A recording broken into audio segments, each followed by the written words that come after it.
Welcome to the Inside Football podcast. My name's Andy Taylor and only joined by Stuart today. Isaac has had to deal with an emergency, so he is not going to be joining us today, but we are still coming to you live. Come and join the chat, come and join the discussion, because we've got plenty to talk about in the build up to week 9 of BUCS Breakdown.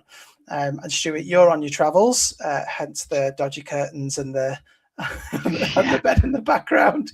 But we were just saying offline then, we caught up with obviously the national championship, didn't we, in the college football playoffs, and what a game that was, what a fun game that was for anybody who's neutral, of course. Yep, fortunately enough, I was off work on Monday, so tried to stay up Sunday night / Monday morning and failed. So I watched it as live on DAZN across Monday's day off, lying on the sofa, and yeah, thoroughly enjoyed it. Fantastic game of football, and probably the right team. I know a lot of Miami Hurricanes fans won't agree with me, but probably the better team over the entire season won the whole thing. But yes, be interesting to see whether we get such an exciting outcome to the BUCS season in a month or two's time, isn't it? Crikey, middle of March. We know who would be the Indiana Hoosiers of the BUCS season for that to happen, wouldn't we? So it gives everybody hope, I'm sure, that you don't need blue chips up and down your roster to be able to win a national championship. So there you have it. True, but no one's unbeaten in the national prem, so we can't have an unbeaten team like we did in CFP. I think the number of national championships they have in a row, they might turn around and say, no, we're all right as we are, thanks. Yeah, maybe. Absolutely. Brilliant. Well, we aren't a CFP podcast. We are obviously a British American football podcast. So let's get straight into the BUCS layout, if you like. So we had a false start post-Christmas where we had 2 fixtures and only one happened.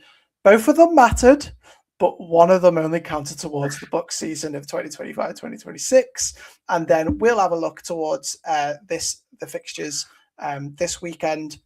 But we'll do a little bit of a spin on what it might mean for playoffs as we go through it, rather than our usual preview. And I'll get into that when we get to that part of the podcast, of course.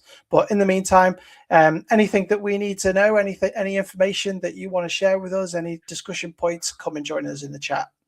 Let's have a little look then at the results from the weekend, or result, because unfortunately Oxford and Birmingham was postponed. Now, presumably, Stuart, because this was a 8.5 fixture, it was a rearranged fixture already. Well, I don't think so, because when we got the original schedule, this was scheduled for a previous game week, but it was moved very quickly. It wasn't moved because of a previous postponement. So to the best of my knowledge, this is just a singular postponement. So if either Oxford or Birmingham wanted to rearrange, I'm pretty sure this could still be rearranged. I'm quickly flying over to BUCS Play to see if it's come up with anything different. But I'm doing the same. To the best of my knowledge, it could still be rearranged, providing both teams still have a bye week somewhere between now and the end of the BUCS season. And I wonder whether Harry Cousins on Instagram is a silverback or not, because he rightly says silverbacks on top, which I'm sure there's an innuendo in there somewhere, but he's right. 21-0 against an away fixture with Bath Spa Bulldogs.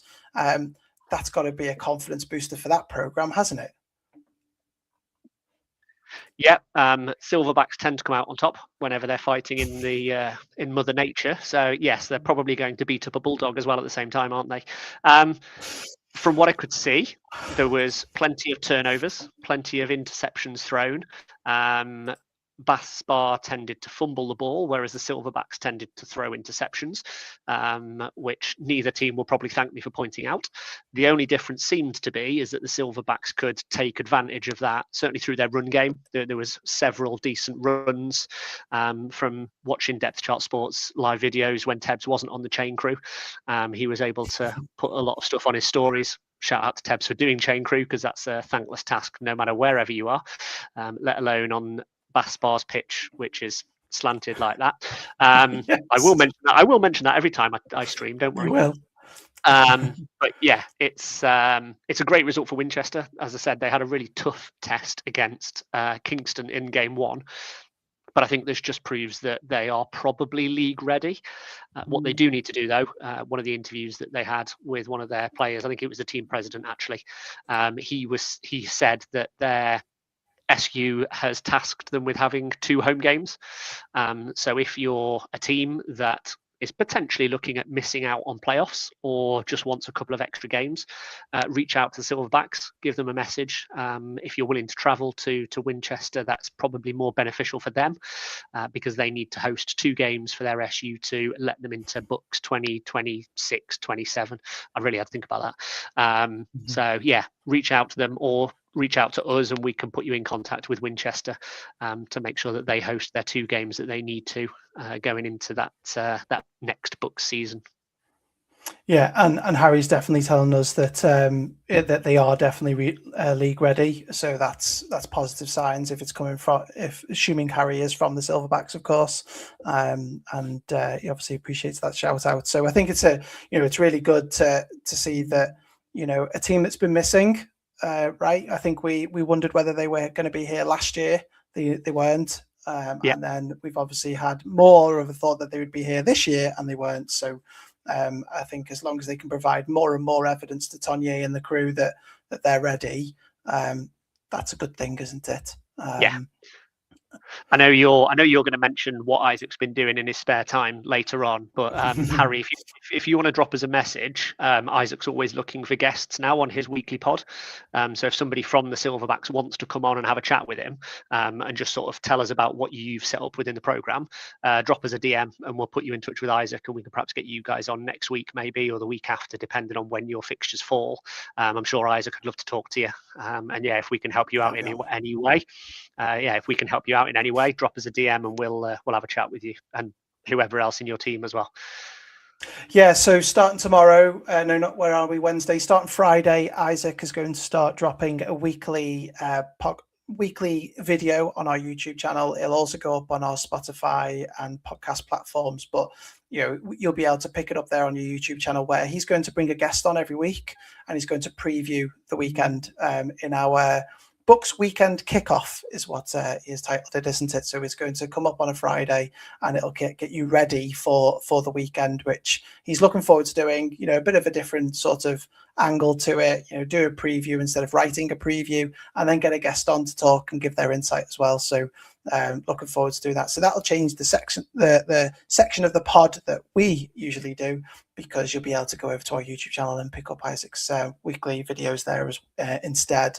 But nonetheless, let's have a little look at some of the fixtures coming up this weekend, because although not every league will see an effect this weekend of with playoffs, there is plenty and plenty to talk about, especially those teams sitting there with a 0 in the loss column at the top of divisions. They'll be very keen to see what goes on this week. And if I've got any of it wrong, because it is in my brain, so if I've got any of it wrong, chat, let me know, because I'm happy to be corrected and we can talk about it live. Yes. I can be corrected on the spot. So let's do that. So let's have a little look at the Prem, as we always do first. So this weekend we've got a number of fixtures on the go. To be fair, even if the Prem National was happening, there isn't a whole lot to be said really, because we're kind of all dependent on the Leeds Beckett Loughborough game, and then it's a case of who's going to win out of those top 3. So there's not a whole lot to say until we've got more of those results in the bag. And obviously the bottom 2 face the top 2 in a couple of weeks' time, so that might not say much either after that, unless they can pull an offset pull off an upset. There you go. Easy for you to say. Easy for me to say. But nonetheless, we have the rest of the Prem. So we have plenty of fixtures to talk about in the Prem North and the Prem South. Stuart, where do you want to? What do you want to pick out from this bunch? I'm going to pretend to be Isaac, and I'm going to go north, and I'm going to call out the Newcastle derby. I know that both teams are sort of posting about it on socials, and I'm looking forward to seeing how this one plays out. I don't think they've played this fixture because Yeah, they obviously have. the Northumbria Mustangs have been up and down the divisions recently in years gone by. Sorry. They've played it this season, and I am just trying to jump back in my spreadsheet to find out where it was. I knew you'd find it. And I have a feeling, if memory serves, that there was a missed field goal in that game that could have been influential, or something about that before Christmas. So for me, it would be interesting. They don't have to travel far. I believe it's literally on opposite sides of the road up in Newcastle. So yeah, they don't have to travel very far. And although it was Northumbria that was streaming before Christmas, wasn't it? I don't think it was the Raiders. So yeah, for me, it'll be interesting to see whether that 3-point differential can be overturned. Head to head in the standings can sort of come out on top based on the playoff seedings that we have, because you're going to touch later on about what games mean what. I think this is going to be the one that makes the biggest difference in terms of who's going to be that sort of 3rd seed, 4th seed in that division. Both teams will probably at me because they could quite easily get 2nd seed as well, or even finish top of that division. But yeah, for me, I think it will make the difference who finishes above who, and potentially who has to travel and who has to stay at home for the sort of, what is it, quarterfinals of the is it Vars? No, yeah, it is Vars, isn't it, for North and South Prem? Yeah, well, it's interesting, isn't it? Because you've got currently Newcastle and Northumbria are both sitting in that 3rd and 4th seed, and obviously in the Vars, which is obviously the Prem North and South competition in the playoffs, that it's North versus South in that first round, which is obviously different to other competitions, isn't it? In BUCS. So, you know, no matter where you finish, you will be traveling to some, you will be playing somebody from the South. At the moment, both of these two teams are going to two teams that we are saying should have been in the National Prem, or will be in the National Prem, or should be in the National, in the National. So there's in Brunel and SGS, that is. So either way, there's 2 difficult games there. What they need to try and do is try and overtake either Nottingham, Trent, or Warwick, so they get a home game, because obviously the 3rd and 4th seed travel, don't they? At the moment, relegation isn't tied up yet. So you would have thought whoever comes out with the head-to-head, the one who loses the head-to-head is then the only other relegation candidate, you would have thought, considering Warwick have got to go and play, right? Yeah, fair point. I guess I'd kind of disregarded Leeds a little bit too quickly in that conversation. So yeah, apologies, Leeds. Go and win out, and you probably stay in the Prem North. But do I see that happening? It's unlikely. So yeah, I might have disregarded Leeds a bit too quickly, and what you say is a very fair point. Well, they've got to pick up 2 wins, right? They've got to pick up 2 wins, and one of them has got to be against one of those 2 teams. So preferably the one who loses out on the head-to-head, right? So that's who they've got to face, got to go and do, or pick up 3 wins and not worry about the head-to-head. So it's a tough ask for Leeds already, and they've got 4 games to play. What is interesting is that by my maths, if Warwick lose, no, not Warwick, if Leeds lose, then Warwick would have won, and that confirms Nottingham, Trent, and Warwick in the playoffs. So it's that is a big result for NTU, who are off this week, and Warwick, who are obviously facing them, which will be really interesting. Is this somebody asks on Instagram, is this the same decision as regular senior teams decision? Elaborate on that, BWDS, and I'll try and pick that up for you. I'm not entirely sure what you mean. But yes, so there is that. And then if you look south, obviously we've got Brunel, who have already qualified. They can do themselves a lot of help if to secure that number 1 seed or whatever. And you'll then have, obviously, number 1 closely sewn up. Obviously, they've got a really important game against SGS towards the end of the year. But again, if Exeter do lose at home to Brunel, that will confirm SGS into the playoffs, who are off this week. So still some interesting sort of dominoes that can happen in in that division, which is interesting. Even though some of these teams are off. Yeah, the BWS guy person, don't know whether it's guy, girl, whatever person, has come back on Instagram. We are purely talking BUCS at the moment. They've suggested that they're talking senior ball with Northants Knights and Cambridge Cats. So hold that thought. We will, when we get news around BAFA adult contact football, we will let you know, but we are very much in the dark with that at the moment. But as soon as we know, we will let you guys know and inform you, but this is purely just BUCS at the moment. As soon as we know, we'll be jumping on here and talking about it. Don't you worry. Too right. Because we are waiting for confirmation, which we're really looking forward to doing. And I mentioned in a reel that I'll be posting out sometime later. Some other news probably coming with that, won't it? Which will be interesting. Do you want to mention anything else about the South before we get out of it? It feels that Cardiff-Portsmouth game is important for Portsmouth more so than Cardiff, but it does depend on what Exeter can pull out post-Christmas, isn't it, really? Because at the moment, Exeter have only got one challenge, and that's to try and get over the Portsmouth hump, isn't it, to stay in this league? Yeah, I think you've summed it up pretty well. Cardiff have done what they wanted this season and proved that they're not going to be relegation avoiders. And I just think that if they put this one to bed and get to 6 points in the standings, I think they'll be looking up the table at SGS thinking, can we pip you guys to a home fixture and make you travel to, I don't know, someone like Brunel or SGS instead of, where am I looking? Instead of, you can travel to a Nottingham or a Warwick instead of, and we'll host the likes of Newcastle and put ourselves in front running for a home tie rather than an away trip. Yeah, 100%. Yeah, totally. And I think that's kind of where we're at the moment. Obviously, Exeter has still got this relegation battle.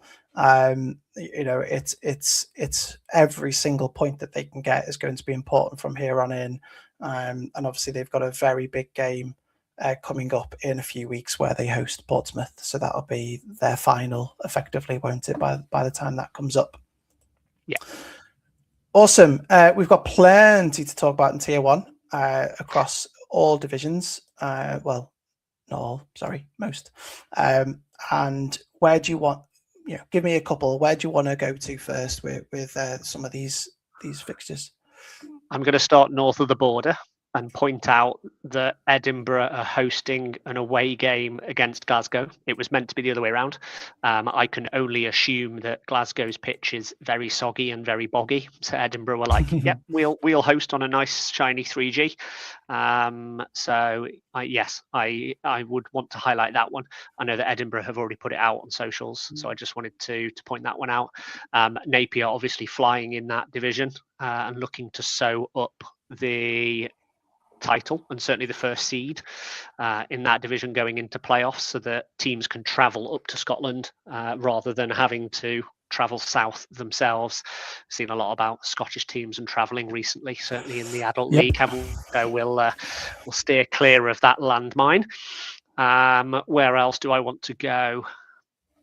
Hallam, Nottingham Green. I know Isaac covered that a lot, so I'll steer clear of that. Head over to his podcast when he releases it on when we release it on Friday. So I'll steer clear of that. Bournemouth Bobcats. They're looking to obviously continue their unbeaten season and look to avoid any sort of potential slip up in that division to make sure that they get playoff football.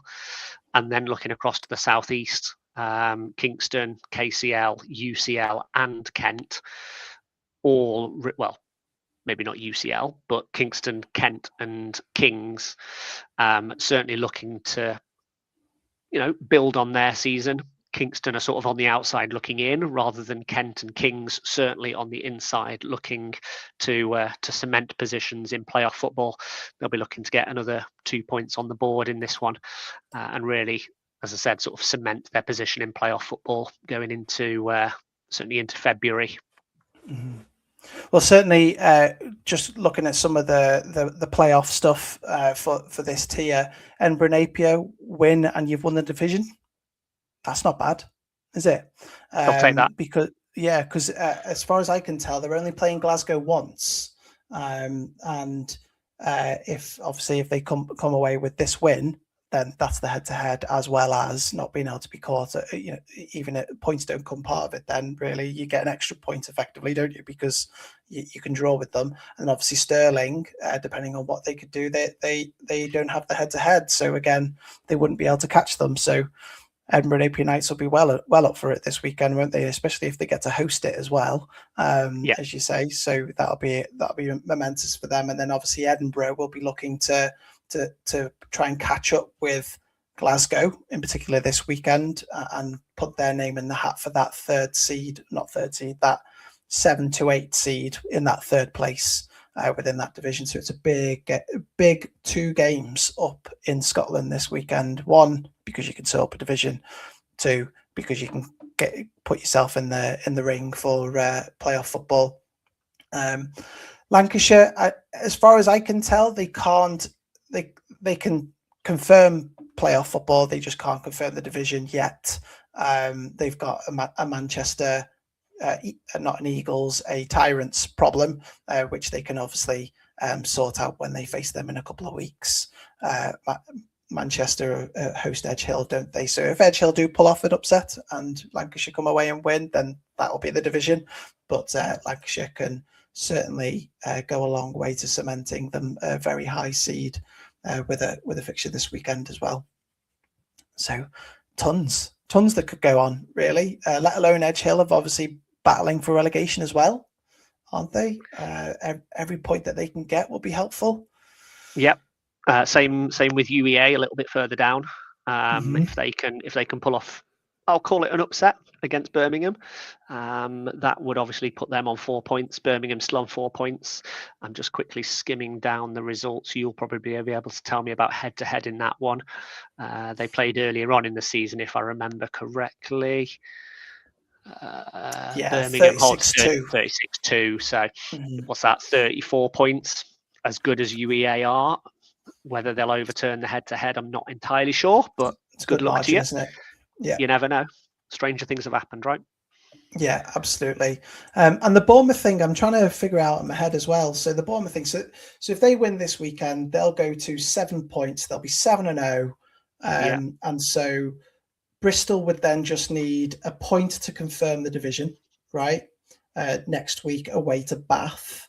And then Bournemouth will be watching that Bath game. Yeah. And that would confirm them. They would be on for 2 games, 8. No, they need to. They'll be watching Bath twice, won't they? So they'll need to win that last game against Southampton as well. Whew. 5, 6, 7, 8. They play 8 games, don't they? So that's 6 points. That's 10 points. Yeah. So this is what we were kind of talking about last week. So if Bath win out, they will finish above both Bournemouth and Bristol, right? 10. Yeah, you're right. At which point Bath would be in the 1 to 3 seed, Bristol would be in the 4 to 6 seed, and Bournemouth could miss out altogether because they're in that 7 to 9 seed. Yeah, they would then be division watching to work out how that 7 to 9 seed would figure out. But it's long-winded. We probably won't know till the last game of the season. And even then, we might get a curveball because our maths could be slightly different to the competition maths. That's true. But yeah, no, you're right. Bath have obviously got a 5-point head-to-head to deal with next week against Bristol as well, which will obviously be big in that. And then we've talked about UEA, and then down in the southeast, which is probably one of the most competitive. I love this side of the tier, actually. This whole side of the tier is really good, isn't it? And obviously KCL and Kingston. KCL can absolutely put 1 foot in the playoffs if they get that victory over Kingston this weekend, and Kent will be wanting to just do what they've always done, which is take care of business against those that are below them in the division, and also keep up with KCL as well. It'll be very interesting to see what comes out of there, because you could end up with 2 teams on 9 by the end of this weekend, and those 2 at the bottom on 2. So that would almost certainly cement KCL and Kent in the playoffs this weekend, which that's exactly what you want, isn't it? Secure your place and then consider seedings after that. You don't want any more than that, really, do you? Before we jump away from Tier 1, do you want to just bring up Keith's comment? He's commented about the Lancs MMU game. Lancs have obviously invested a lot of money. We can probably bring it up if we want. Good old friend of the show, Keith. He tends to drop us a message most weeks. He sometimes gets out and watches football as well. And he's also not been very well recently. So shout out to Keith. Hope you're recovering really, really well at home. Yeah, assuming you're back at home. I think you said you've been discharged, hadn't you? So yeah, hope your wife and 2 footballing sons are looking after you if they're not too busy out and about playing football. But yeah, they've certainly improved that Lancashire / UClan team over the last couple of years. They've certainly drawn up the last couple of years, UClan. Now it's Lancashire. I've learned from that. But yeah, they've certainly built on that programme, and I don't know whether it's, well, I mean, Keith mentioned scholarships there. They've brought in a lot of talented coaches and talented players across their roster. And yeah, they've really drawn upon that Manchester Titans friendship, let's call it that they've got. And yeah, they're really looking strong this year. So Keith, really appreciate that, and hope you're recovering really well at home. He's just said he is. So yeah, great awesome. To hear. Great news. And I was going to mention something after it, but it just brought it into the forefront of my mind as well. Is that one of our content guys, Tom, has done an article in the past on the Schofield brothers and obviously and Keith as well. So timely sort of reminder to go and have a little look at that on our website as well. About, because they played in the national final 6 years apart, and then that's what Tom sort of pulled together and gathered for the article. So go and have a little look at that. But no, you're right. I mean, we've said it for a number of weeks now that we think Lancashire are a Prem side in Tier 1. Thought that last year, but obviously they fell short. One of the issues with BUCS, I suppose, is that you can only send 2 people up. And therefore somebody gets left behind, and certainly I felt last year Lancashire's one of them, but they've got some stiff competition this year as well, haven't they? In this postseason, where are they lined up at the moment? So Lancashire would be facing Stirling at home if the season had ended prior to Christmas. Obviously that might change this week depending on results for Stirling and Lancashire. I was just trying to bring up our if the season ended today graphic and seeing whether Napier Knights and Lancashire would meet at any point throughout the playoff run. I mean, they have to, because the final is North versus South, right? So they would potentially meet in the semi-finals. I'm just trying to rack my brains. If they would meet any earlier, where would it be? It's going to be in the North bracket, on the South. So Lancs are 1, Napier are 2. So no, they'd probably stay away from each other, wouldn't they? That's right. In the semis, it's set up so if 1 won out and 2 won out, they would be the semi. Yeah, that's how it's set up. Is my understanding. Which would be juicy, right? If that's a semi-final. Oh, wouldn't it be one hell of a semi-final?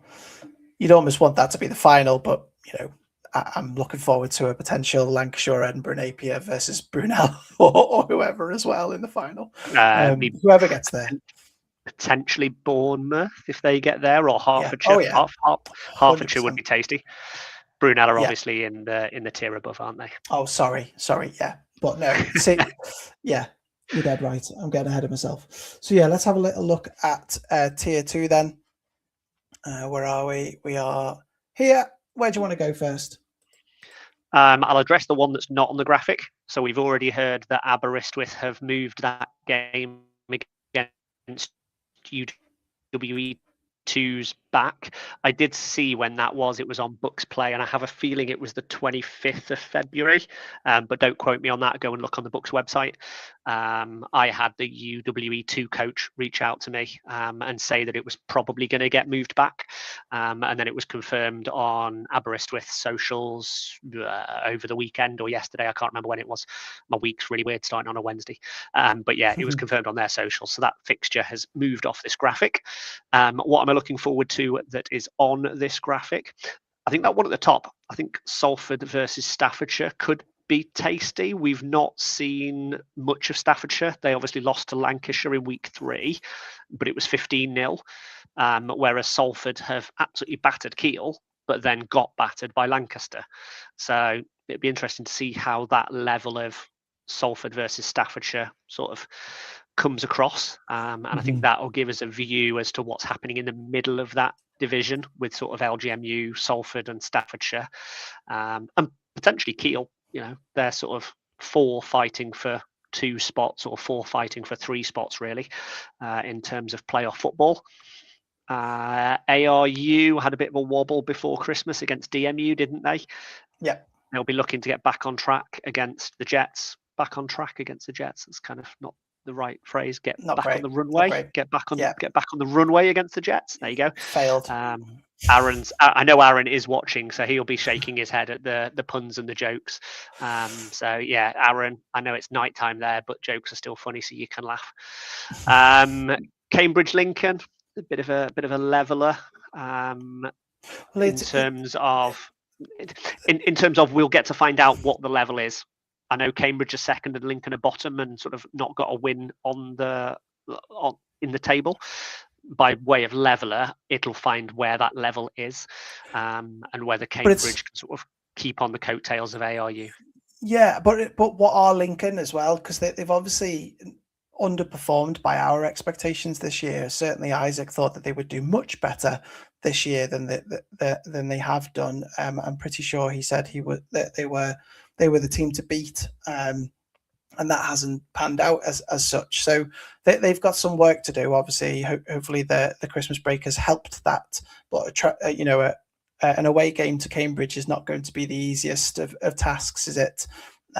So ARU could cement themselves, certainly make a really good case. How many games have they got left? They must have 1 or 2 left. 1, 2. 2. Yeah. So they could effectively confirm themselves playoff football with a win this weekend. Yeah, because they'd go to 8 points, wouldn't they, and have the head-to-head over Cambridge? Yes. Yes. But no, they do at the moment, but they play them again at the end of the season. So the Cambridge would have a chance, but they would have the head-to-head over Coventry in that situation as well. So they would definitely be in the playoffs after a win this weekend. So it's an important game for ARU, as is every other game. But certainly when it comes to playoff football, ARU winning in. It's just a case of seedings then, how you finish. Yeah. Speaking of seedings, Imperial in the south, looking to sort of pull away from Quimble at the top of the southeast. I don't think they'll cement 1 to 3 seed, but they'll certainly. Your maths will be better than mine. They'll certainly take a step forward in terms of getting playoff football. I don't know whether it'll confirm it. I don't know how quick your maths is and whether you've done it or not.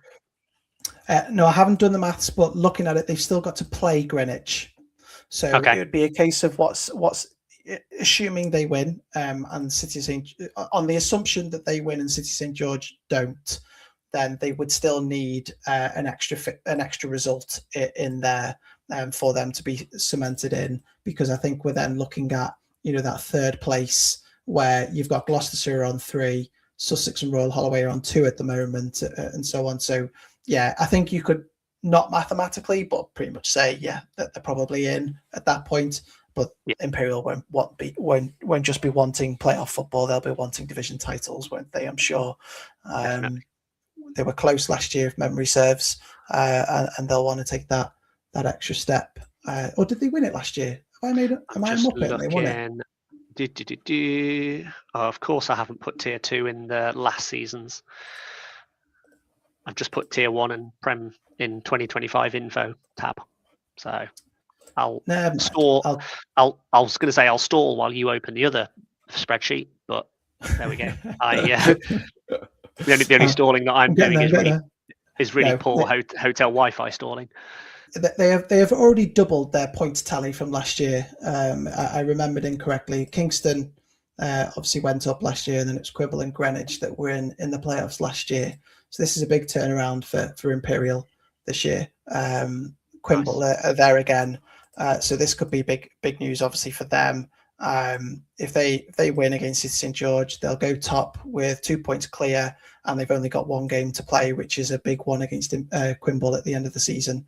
So yeah, really interesting finish of what's going to happen around the Southeastern there in Tier 2 for sure. Yeah, really looking forward to breaking that down and giving myself a headache with all the maths. But it looks like, yeah, it looks like this Tier 2 South is very much backloaded, isn't it? There's a lot coming over the next 4 weeks, isn't there? Into obviously a bit of a false start this week with only 2, but then we really get into it, don't we, over the next 3 to 4 weeks in the South? Yeah, just scrolling down and having a look, it is very busy with sort of 2 fixtures each division, each game week. I think there's one there that's got 1 fixture, 2 there. But yeah, every other game week tends to have 2 fixtures for all the divisions, doesn't it? So yeah, is it any wonder that officials are stretched a bit thin, certainly in the South anyway? Yeah, and Aberystwyth and Newey have got to find a new spot as well, haven't they? Yeah, I'm 95% sure that was put to the 25th. If you want to stall for me now, I'll jump on BUCS Play and have a look. What do you mean for the 25th is this weekend? Do you mean 25th later February? in the year? Oh, right, so a midweek game. I'm probably wrong then if it's midweek. 25th would be all fixtures. A Wednesday. Aberystwyth. Aberystwyth versus UWE2's 15th of February. I knew it was a 5th of February. I just got the 1 and the 2 mixed up. Not bad. And again, that is pending. Put an asterisk next to it. We assume that's when it's going to happen, but who knows? It's BUCS football and it's in Aberystwyth, so the pitch could be very soggy. Likely. They could switch it. They could switch it because UWE2s have a really nice 3G pitch that I'm sure they'd play you on. No chance. Yeah. 100%. Very good. Well, I mean, we're back. The BUCS season is back, isn't it now? After what feels like a couple of months. It feels like ages, doesn't it? It felt like it's been absolutely ages since we've had BUCS football, and obviously we didn't get BUCS football properly last week. Obviously we had an associate game. Chill out, but it was proper. Don't get them atting you. It was proper. Trying to get Harry to bite. That's all, isn't it, in the chat? And so yeah, no, it'll be interesting to see what comes about from this weekend, because it'll shape up next weekend even more so, won't it? Because we're running out of games and what we're now quick pass at 8 weeks away from Touchdown Tuesday. Copyright. Yeah, I mentioned it the other week. Let's quickly load up Appendix 2A of the BUCS website. I think I said there was 5 weeks left last week, so there's probably only 4 game weeks left. Where are we? We are the 21st of January. So 1, 2, 3, 4 weeks left before the deadline in the Prem North and South, 4 weeks left in Tier 1, but 5 weeks left in the Prem National and Tier 2. They get an extra week before their deadline, before they have to submit their results and fixtures to BUCS, and they can set up their playoff structure. And we'll be sat waiting for emails and messages, confirmation sent out by BUCS that I'm sure will get sent to all the media, and they then. It's that time of year, isn't it, Stuart? It's that time of year where every post that we put out has to have a disclaimer that says, "Do not book travel based on how." Yeah. Yeah. So do not do it. We are 100% unofficial until we say we are 100% confirmed. And I am often wrong. Yeah. Yeah. Because there are so many appendices and so many regulations that stipulate BUCS playoffs and BUCS football and this and that. We're usually pretty. I say you're usually pretty close, but yeah, it's just waiting for that exclamation mark on the email or the message to say, "Yep, this is what it is. You can go live with it."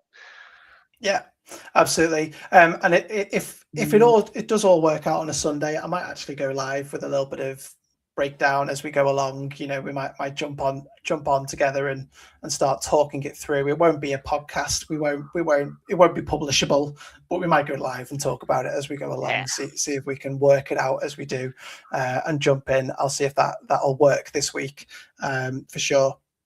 I'm not busy. I'm not busy, and there's no important NFL football on anymore, so it's all right. We can just go live, can't we? That's it, 100%. So before we get out of here, I wanted to make a quick mention. I don't think I mentioned this to you, Stuart, but it was official this week. John Wise has retired. So I saw that from the Staffordshire Surge, and John has been, he's been really kind with his time for us.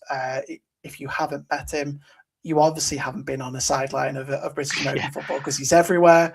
But you can definitely catch him, certainly on a flag sideline, watching some flag football. He's always at these events with flag, and no longer will you see him on the pitch in Staffordshire Surge. So congratulations, John, on your 5 decades of British American football journey, which is just unbelievable to say it out loud. But enjoy it.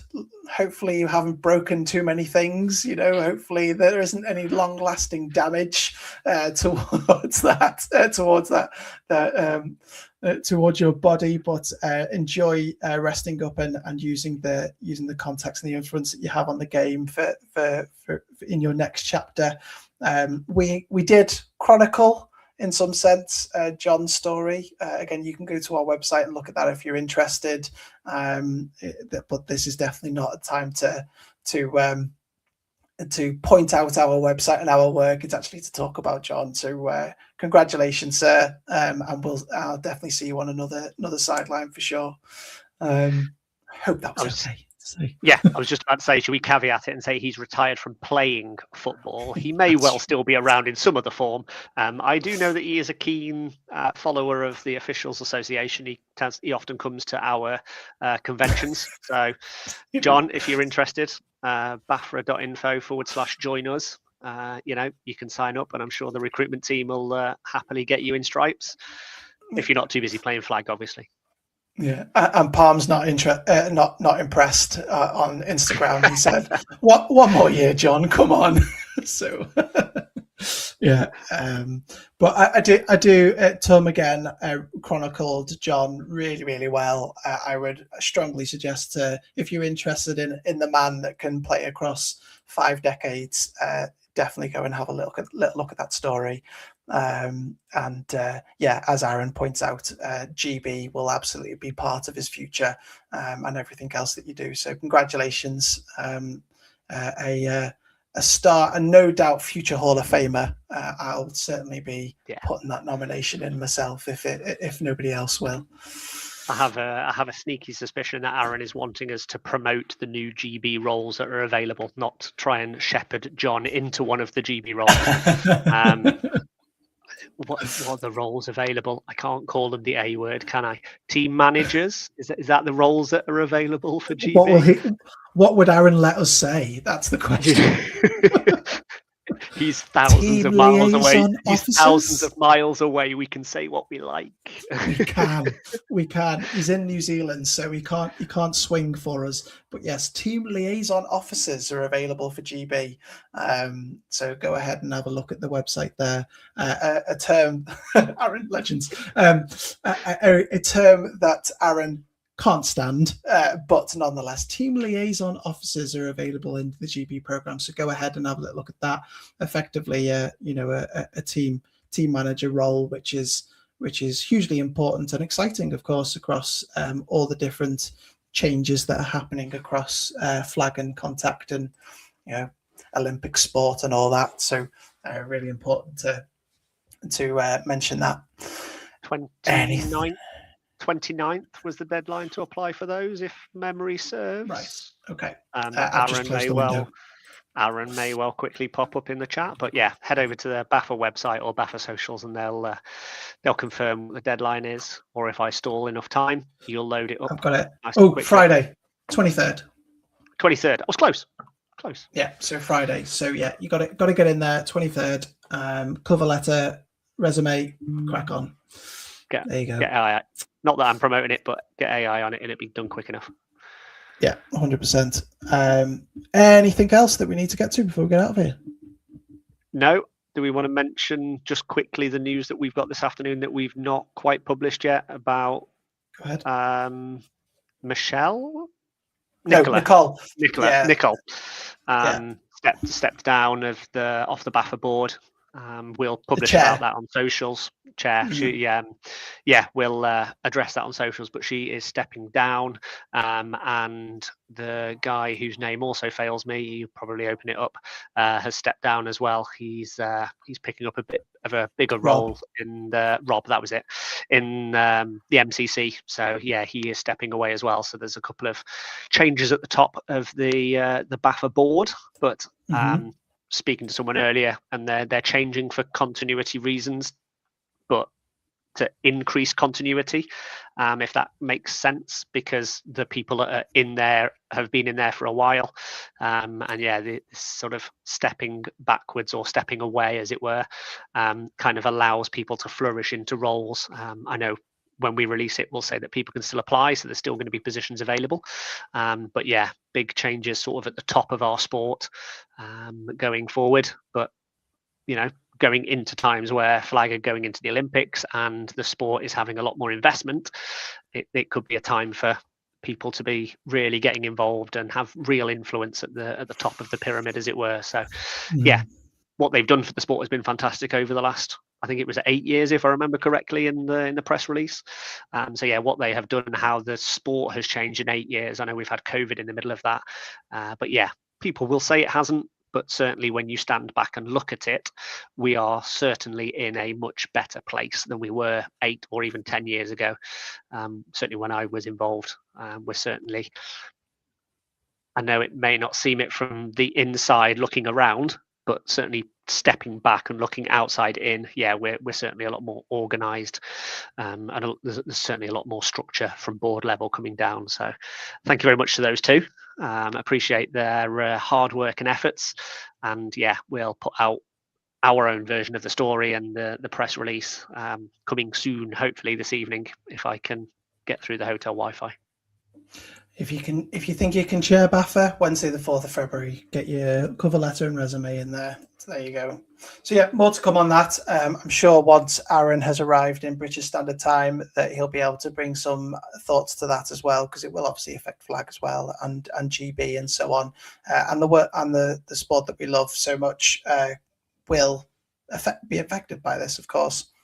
So there is a flag tournament coming up very soon. Haven't got the date. Doesn't really matter about the date. This isn't a flag podcast, but the flag guys will be back. I'm sure they'll be planning that, Aaron and co, to get their podcast together. But nonetheless, take a look at Isaac's preview video, which will drop on Friday, which will get you set up for the weekend in a bit more detail. And he's got a special guest. So the 7th, thank you, Aaron, in a couple of weeks. So yeah, Aaron, Isaac is back with a special guest on his video, which will land on Friday. So excited for that. One last thing, speaking of Friday, Last Person Standing returns Friday. The poster will go out. You will have 17 or 18 fixtures to choose from. We had 5 people remaining who are in the chance of winning the £50 EP Sports voucher. Shout out EP Sports, thank you very much, guys. So 5 people, get your votes in. There's nothing on Saturday, so you've got, I think I put it till 3 o'clock on Saturday, maybe even 4 o'clock. But as soon as the post goes out, click the link, get confirming your selections, and we'll talk about you next week. Awesome. Brilliant. Well, thank you for those who have jumped in the chat and been part of the conversation. Thank you, Stuart, for your time once again, for talking through all things BUCS and a little bit of news alongside it. We will be back again next week. We might be back sooner if we get summer season alignments. We might be back sooner than that, but we'll definitely be back on this podcast. This time next week. Me and Stuart are going to go and watch Liverpool versus Marseille. So let's thank you for now, and we will catch you again next week. Take care. Bye bye.